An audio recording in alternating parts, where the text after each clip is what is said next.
Hi, my name is Jason Sabo, Senior Vice President of United Ways of Texas here in Austin. Welcome to the Texas Capitol. Today we're going to be talking about the budget shortfall that the Texas legislature will confront when it returns to Austin in January 2011. As we're traveling around the state, we're hearing a lot of conversation about the budget shortfall, but unfortunately, folks around Texas don't really have a lot of information about what the legislature is thinking about and how they're going to approach this unprecedented budget shortfall. So let's use some simple math today to make this a little bit easier to understand. The first thing we all need to recognize is that we don't know what the budget shortfall is going to be when the legislature returns in January 2011, and we won't know until the Texas Comptroller tells us that figure in January. However, as we're traveling around, we're hearing two figures, $11 billion on the low end and $21 billion on the high end. Either way, it's a huge number that the legislature has to confront.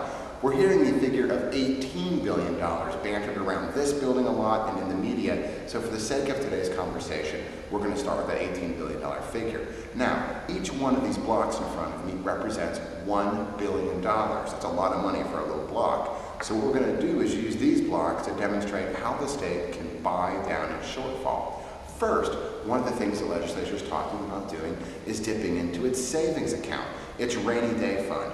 People around here are saying that the legislature will be willing to use about half of the state's rainy day fund, which for the purposes of easy math, we'll say is $5 billion. So let's remove $5 billion, meaning that now the legislature is only confronted with a small, $13 billion shortfall. A lot of states, and Texas has previously done this, we think that it's going to happen again, have paid for things that we're doing now in the future, in future legislative sessions. These deferrals, these deferred payments, will generate about $2 billion in savings, meaning that now the deficit is brought down to about $11 billion. So the legislature here has been talking about raising some fees, maybe raising some taxes on some folks or some businesses or whomever. People are saying in this building that those fees will generate somewhere in the ballpark of about $2 billion. So let's remove that $2 billion from our code as well.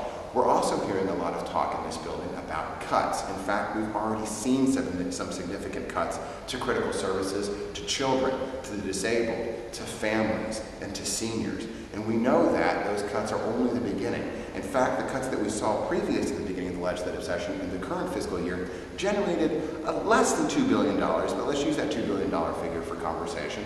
And we know that at 5%, that $2 billion generated will create at 10%, which the legislature is talking about when they come back in January, 10% across the board cuts to agencies to generate about $4 billion in savings to the state. Those cuts will have a decimating impact, as we all know, not just on things like services to kids and seniors, but also on things like corrections, law enforcement, things that we really don't think necessarily about being cut, but are going to be cut if we take an across-the-board approach to our budgeting.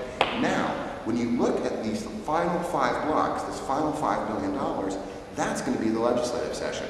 Regardless of how much it is, maybe more, maybe less, if we do all those easy things and make those really hard cuts, the fact of the matter is we're still left with several $1 billion that we're going to need to find to close that budget gap.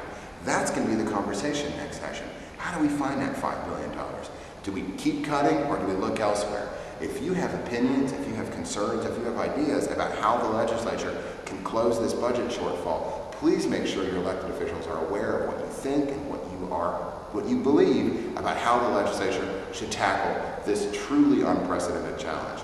If you have questions, I urge you to check out the United Ways of Texas website at www.uwtexas.org, become a Facebook fan of United Ways of Texas, or be sure to follow United Ways of Texas on Twitter. Thanks for watching this video, and be sure to check out our others.